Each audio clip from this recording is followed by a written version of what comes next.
Bismillahirrahmanirrahim. Assalamualaikum warahmatullahi wabarakatuh. Awal agama adalah mengenal Allah. Awaluddin ma'rifatullah. Bagaimana kita mengenal Allah? Apa yang harus kita lakukan sebagai langkah awal untuk mengenal Allah? Sehingga man arafa nafsahu faqad arafa rabbahu. Kita harus mengetahui dulu, mempelajari diri kita ini. Ketika kita mengetahui siapa sebenarnya diri kita, manusia itu yang sebenar-benarnya, maka yang tampak adalah Allah. Maka akan mengenal yang namanya Allah.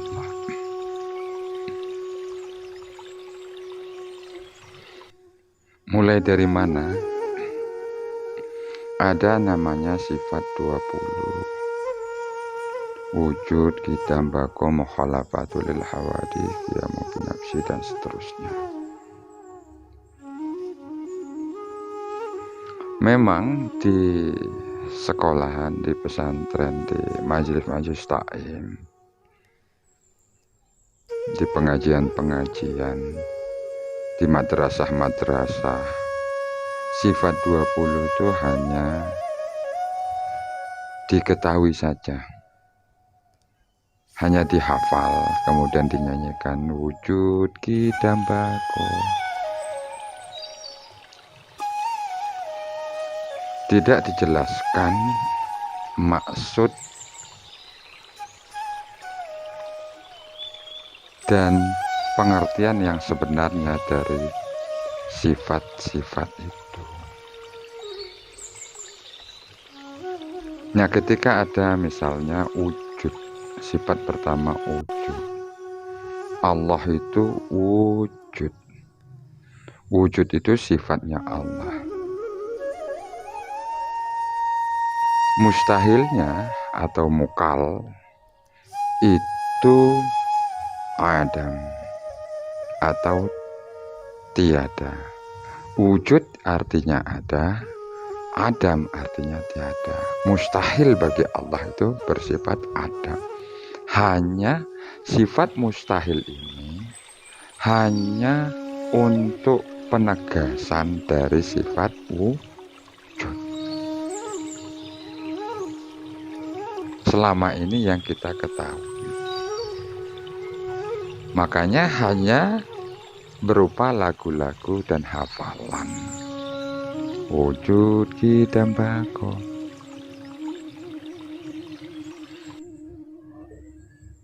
Apa sebenarnya yang dimaksud dengan wujud? Wujud itu artinya ada. Itu sifatnya Allah. Berarti Allah itu sifatnya wujud, ada.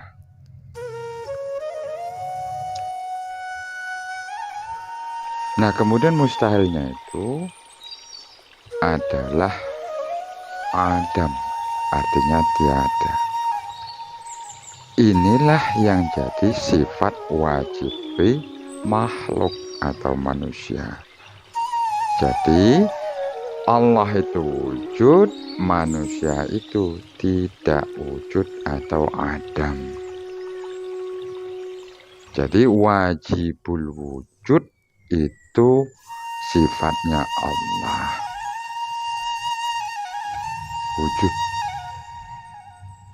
Nah, sedangkan sifatnya manusia itu adam. Adam. Artinya tiada. Nah, sehingga ketika kita mengaku-ngaku merasa ada, merasa wujud, bahwa wujud ini adalah milik kita, maka inilah yang disebut dengan mengaku-ngaku. Itulah yang disebut merampas sifatnya Allah. Nggak ngaku-ngaku punya wujud, merasa rumongso wujud. Inilah yang perlu dihilangkan. Nah, ketika manusia kita sudah menetapkan dalam kesadaran, menetapkan, menganggap, merasakan, apalah bahasanya terserah, menetapkan sifat wajib manusia, apa itu? Atau menetapkan sifat wajib makhluk, artinya tiada.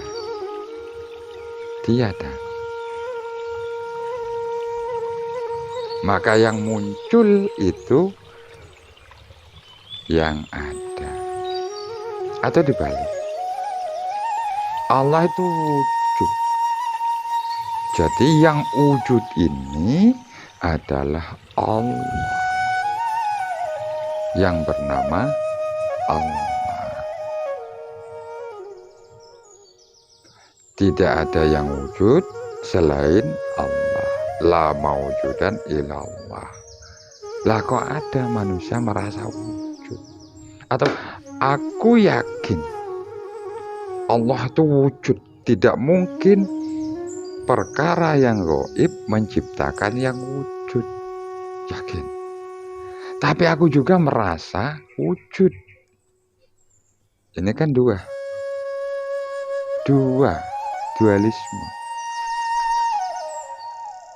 Aku juga meyakini aku wujud.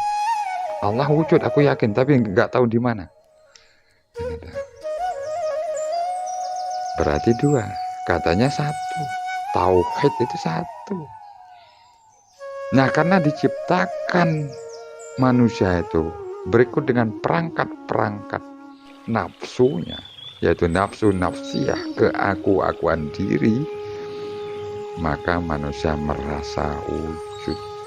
Berarti manusia kita merasa Tuhan, merasa ada itu merasa Tuhan.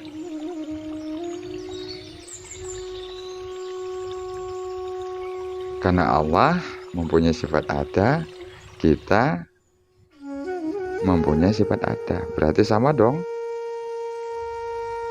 Jadi kita merasa Tuhan, merasa Allah. Artinya setiap hari kita itu selalu mengingkari Allah, selalu rebutan, selalu sengketa sama Allah.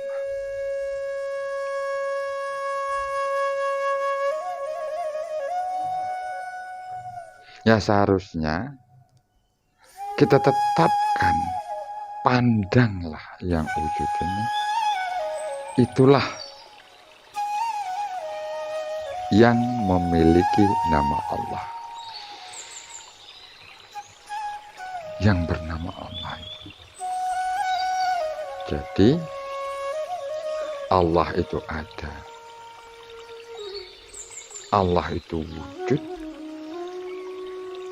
dan semua yang wujud ini adalah yang bernama Allah. La maujudan illallah. Tidak ada yang ada kecuali Allah. Yang ada ini adalah Allah.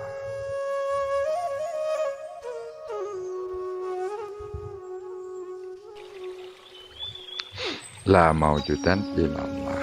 Nah, sehingga ketika kita terapkan di dalam la ilaha illallah, tiada Tuhan atau tiada Tuhan selain Allah. Tiada yang wujud selain yang tiada yang wujud selain Allah. Karena wujud adalah sifat wajib Allah. Itu nanti ketika masuk kepada syahadat.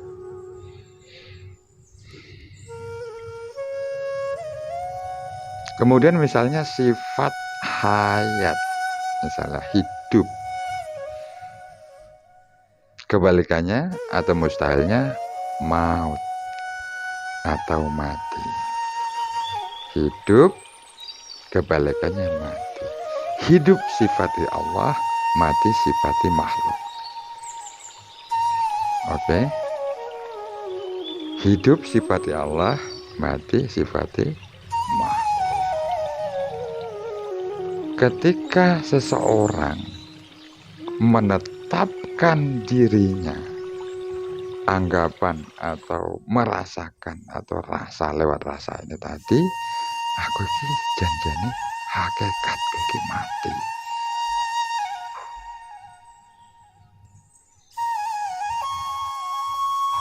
Maka yang tampak di hatimu, maka akan terpandanglah hidupnya Allah.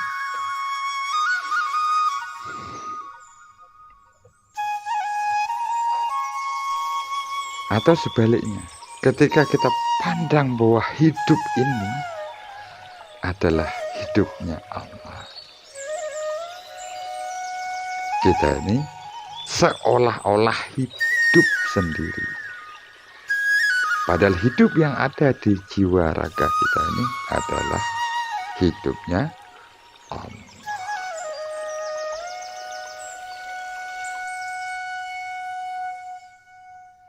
Nah, sehingga ketika aku yakin Allah itu hidup, tidak mati, yakin. Tapi saya juga merasa, kita juga merasa aku ya hidup. Hidupnya Allah berbeda dengan hidup saya. Ya kan?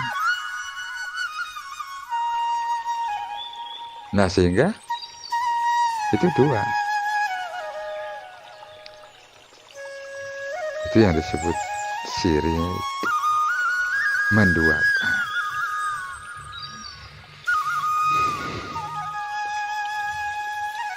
Karena sifat hayat, sesuatu yang dikatakan hidup harus memiliki 4 syarat.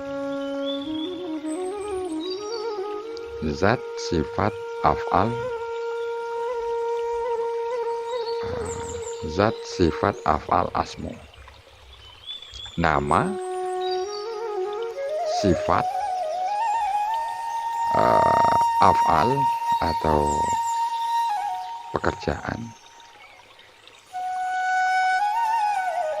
Af'al itu perbuatan. Terus zat, sifat, af'al, asmo,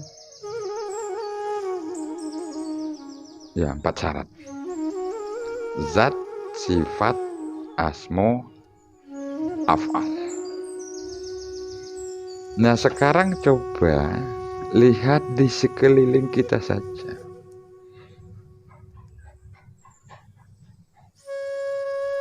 Manakah yang mempunyai sifat 4 itu?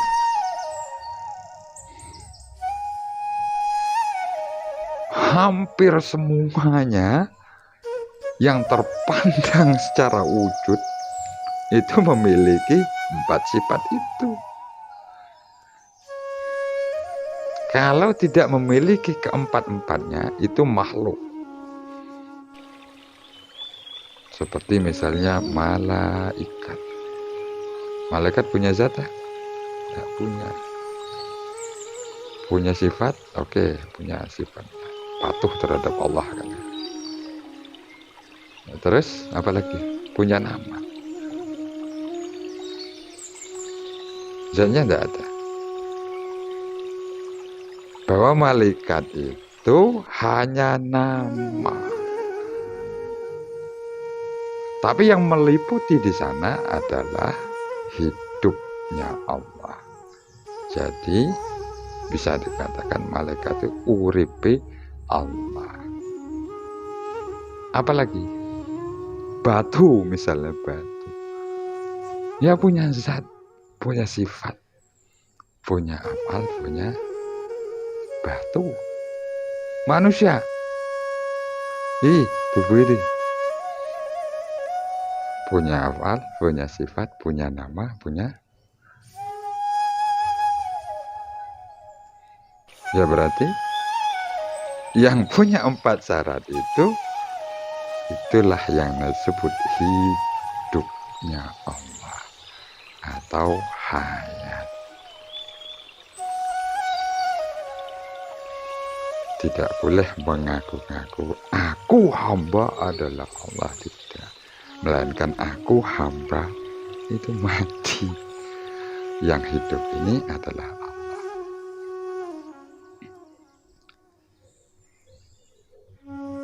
Maka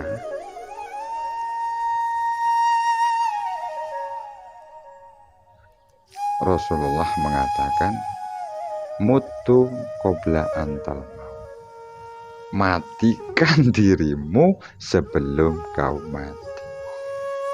Ketika kita menetapkan diri kita bahwa diri kita ini tidak ada hidup, bukan hidup kita yang hidup, ini adalah hidupnya Allah.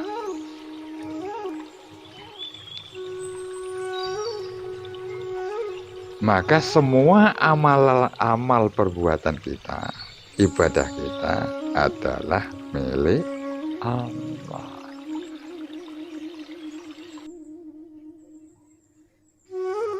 Bukan kita yang menciptakan amal ibadah. Nah, sehingga ketika orang beramal ibadah masih melekat ke aku-akuan hamba, itulah amal ibadah yang ditolak Allah. Tapi bahasanya ditolak semua amal perbuatan manusia kecuali dengan ikhlas. Itu dalam tata syariat. Tapi ketika kita sudah menyerahkan semua, menetapkan semua bahwa ini semua adalah amal ibadah, af'alullah semuanya, kita tidak mengaku-ngaku ini amalku. Itulah yang disebut amal soleh.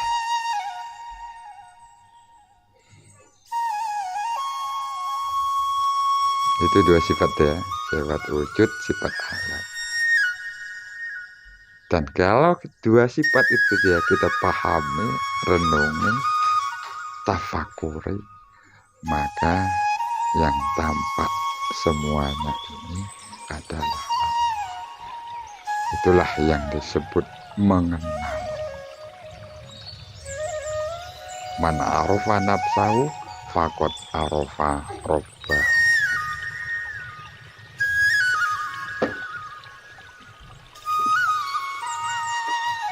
Itu dasarnya. Jadi dari sifat wujud saja sebenarnya, kalau itu sudah dipahami secara mendalam, maka yang 19-nya tidak perlu. Ketika kita ketemu siapapun yang wujud, itulah yang disebut, yang bernama Allah. Terus kembali kepada diri kita. Ini yang disebut Islam itu penyerahan total. Innalillahi wa inna ilaihi raji'un. Yang tadinya manusia itu asalnya dari Allah, tidak ada asalnya dari Allah, dikembalikan lagi kepada Allah. Jadi memang dimunculkan, diadakan Allah gitu. Diadakan, seolah-olah ada. Padahal yang ada ini adalah wujudullah, bukan wujud di hamba. Semua yang wujud di dalam semesta ini adalah manifestasi dari yang bernama Allah.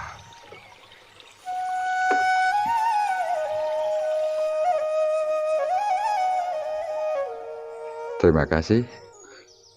Dilanjut next video.